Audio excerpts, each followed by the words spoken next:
Përshëndetje, mirë se erdha në kanalin tonë Kriptovaluta Shqip. Sot do të shohim rreth tregut çka të ndodh dhe do të kalojmë disa lajme rreth kriptovaluta. Po shkojmë direkt të shohim çka të ndodh. Mune me po këtu që Bitcoini momentalisht është një çmim 84.000. Edhe pse ka pasur një rrëmje kogja të madhe, Bitcoini ka arritur një çmim prej $74.000, ku të gjithë ekspertat, në fakt traderat që janë me përvojë më të madhe, pretendojnë se Bitcoini do të shkojë $60.000. Për fat të tonë se të gjithë janë në altcoinsa, se Bitcoini ka pas një rrëmje kaq të madhe, është arsyeja se Donald Trumpi ka shpallur luftë me të gjitha shtetet edhe me Evropën nëpërmjet tarifave. Donald Trumpi shpalli tarifa për të gjithë shtetet. Donald Trumpi bëni një manipulim të tregut sipas meje, shpalli se do të ketë një pauzë prej 90 ditësh për tarifa. Bitcoini më njëherë ka reaguar dhe me thonë prej çmimit 74.000 ka reaguar në çmim $80.000, $82.000.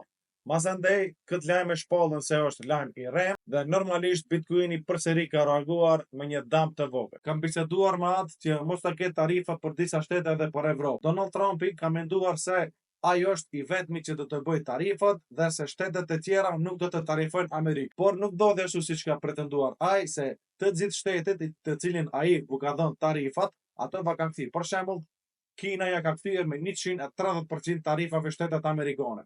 Po ashtu ja ka kthyer me tarifat edhe Evropa edhe të gjithë shtetet e tjera të cilin ka pasur tarifa. Dhe Donald Trumpi ka menduar se ato nuk do të kenë guxim që t'i bëjnë tarifat shtetet amerikane, por nuk ka sipas meje nuk ka shkuar plani siç ka menduar ai. Dhe që tash ai që tash e ka parë se nuk funksionon kjo kështu, se ai është shku në sistemin Kim Jong sistem dhe e ka parë se nuk funksionon ky sistem dhe që tash ka shpallur se 90 ditë do të ketë pushim, por kjo do të thotë që ai ngadal po dorëzohet në fillim kur e ka nis këtë fushat. Ai e ka nisë të gjithë shtetet do të kenë tarifa dhe unë nuk do të hiqem nga ky mendim asnjëherë. Por siç e shohim që tash ai në mënyrë indirekte është duke tërheq. Donald Trumpi nuk i ka llogaritur mirë llogaritë se të gjithë shtetet ja kanë kthyer po ashtu me tarifa të larta dhe për disa javë, në fakt për disa ditë, 1800 protesta janë organizuar në Amerikë për shkak se Donald Trump, se ka krijuar një krizë globale në të gjithë shtetet në Evropë me këtë sistemin e tarifave.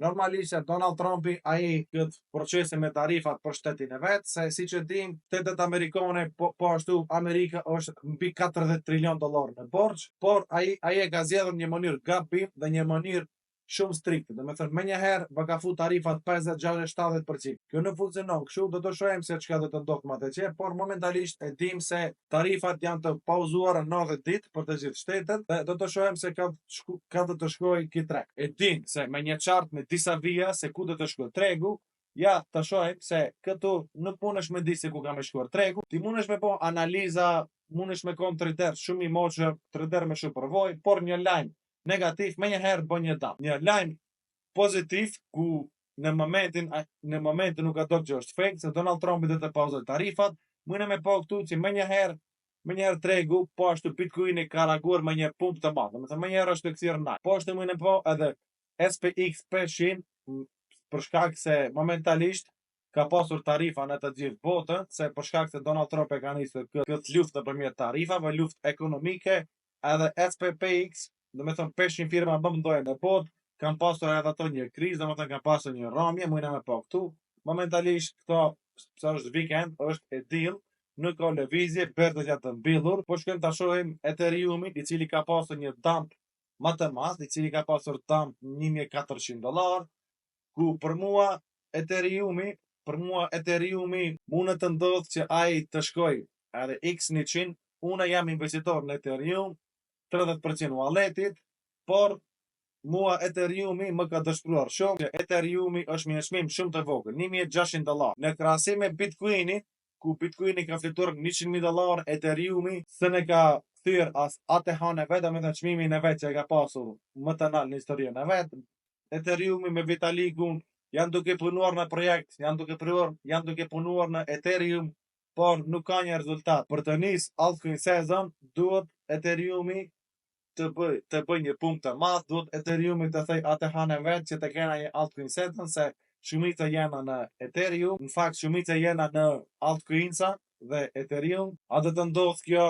Nuk e di. Unë më pa këtu që Ferrer Grid është 32%, është kogja i ullet, do me thonë kjo është investitori që si reagojnë për momentin në treg, të gjithë investitorët janë të panikosur, do me thonë shesin, nuk blejnë, edhe pse është momenti më i mirë që tash kush ka USDT ose USDC me bë blerjen, por jena gati 1 vjet e gjys që jena të gjithë duke pritur këtë bull market dhe të gjithë edhe unë vetë edhe shumica që i kanë pasur USDT ose parat monësh për të blerë dipsat, shumica i kanë harxhuar për shkak se ti blen dips nuk kalon ti 3 muaj përsëri ka dips. Ti blen përsëri bje, ti blen përsëri bje dhe kapitali që e keni për me bo blerje, një ditë do të harxhohet se normalisht nuk është pa limit. Kjo është më e mira që asnjëherë mos të jeni alli në coinsa, por çdo herë të keni një kapital për këto momente, të keni USDT, USDC,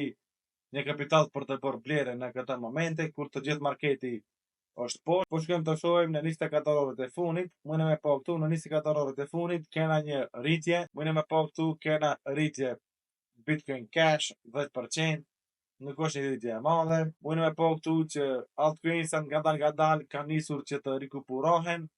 Sui po ashtu ka një 5% rritje. Momentalisht është shumë e vështirë që të bësh një analizë ose të mendosh ose të dish që ku do të shkojë tregu, se një lajm i Donald Trumpit të gjithë tregun e çon në anën të kundërt. Edhe pse të gjithë sendat mund të jenë pozitiv për të shkuar nalt, nëse ai çet një status ose çet një lajm negativ, më njëherë shkon marketi ose të kundërtën. Nëse ai çet një lajm pozitiv, më njëherë marketi reagon bullish dhe kjo është arsyeja që une nuk preferoj shumë të bëj analiza teknike dhe që të bëhem ekspert që të them se marketi do të shkojë pum dhe dum, që tash është koha ma përshtatshme për të bërë këto sene. Mendimi jem, ndoshta ka njerëz që mirën me këtë punë, unë në këtë moment nuk mirem me këtë punë, nuk bëj parashikime, se nuk mund të bësh parashikime se ti bëj një parashikim, vjen Donald Trumpi në një tjetër, e çet një post, një lajm të keq ose pozitiv, edhe të gjithë parashikimin që e ke bërë me analiza teknike, me qarta, bjen ujë. Ose minerat e Bitcoin e SHBA përgatiten për ndërprerje të biznesit. Për shkak tarifave që kanë ndodhur mes USA-s dhe shteteve evropiane dhe shteteve të tjera, minerat momentalisht janë në një krizë për shkak se ato do të importojnë sendet elektronike për të bërë mining Bitcoinin dhe normalisht për shkak se tarifave 30, 40, 50%, ato kushton shumë a shumë, nëse shembull një Bitcoin miner kushton $10,000 dhe ju që tash keni tarifa 40%, $4,000 më tepër duhet të paguani dhe nuk kanë llogari për shkak se ato nuk importojnë, nuk blejnë shembull një miner, ato blejnë 200, 300, 500 minera, janë e pyetje investime me miliona dhe kur bëhet pyetje investime me miliona, edhe 40% është shumë një investim i madh dhe minerat po përgatiten, më me po këtu, ato ose duhet që të sipas këtyre statistikave, por do të shohim se çka do të ndodh.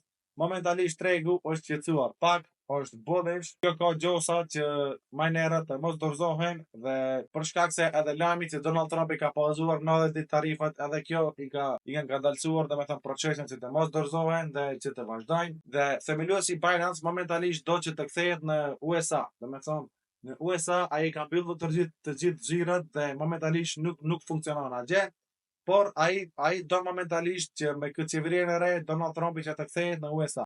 Pse do që të kthehet në USA? Për shkak se Binance ka pasur në USA 250 milion përdorues. Atë pse Binance është mbyllur siç e di për shkak se e kanë kapur në korrupsion dhe lorje parash dhe Binance ka paguar një gjë për 4.3 miliard dollar dhe Changpeng Zhao, cizi Binance është dënuar me disa muaj në burg, ai e ka kryer burgun 4-5 muaj dhe përsëri Binance është këtu ku është në vendin e parë.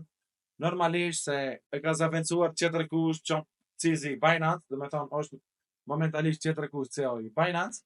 Po ashtu pretendon që të kthehet në Amerikë, a do të kthehet nuk e dim, edhe pse është mbyllur në Amerikë Binance, ai është ende i fortë, ai është ende në top 1. Lajmi i radhës është Merz, domethënë kryekancelari gjerman Friedrich Merz, ai pretendon se së shpejti do të ketë një krizë botërore, një krizë globale në të gjithë shtetet për shkak se taksave që ka shpallur luftë Donald Trump. Ai pretendon që këto taksa duhet të hiqen dhe nuk do të vazhdojë kjo me taksa se nuk do të sjell pozitivitet në asnjë shtet, por do të sjell veç krizë ekonomike. Lori Merz ai është më shumë në panik për shkak se Gjermania gati 25-30% rezervat në gold i bën në bankat amerikane. Gjermania momentalisht ose një panik se mendon se Amerika nuk do t'ja kthej këtë goldit dhe kjo është një problem i madh që do të ndjek. Edhe pse nuk jam ekspert i këtyre çështjeve, nuk është pozitiv, do të shohim se ku do të përfundojë gjithë kjo. Mëne me po këtu që Trumpi përjashton produktet teknologjike nga tarifat e reja. Dhe kjo është një lajm që ka reaguar tregu përsëri bodhish. Kjo do me thonë që Trumpi për produkte teknologjike me vlerë mbi 390 miliard dollar në vit nuk do të paguajnë tarifa. Do me thonë produktet elektronike, të gjithë produktet elektronike. Kjo është një lajm bodhish që ka reaguar tregu pozitiv.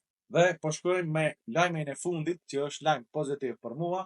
Mashtruesit kanë keq përdorur teknologjinë AI, do me thonë nëpërmjet kësaj teknologjie ato kanë vjedhur 21 milion dollar përdoruesve të gjithë përdoruesve të kriptovaluta. Dhe mas disa kohëve autoritetet spanjolle i arrestojnë këto operator AI crypto scam.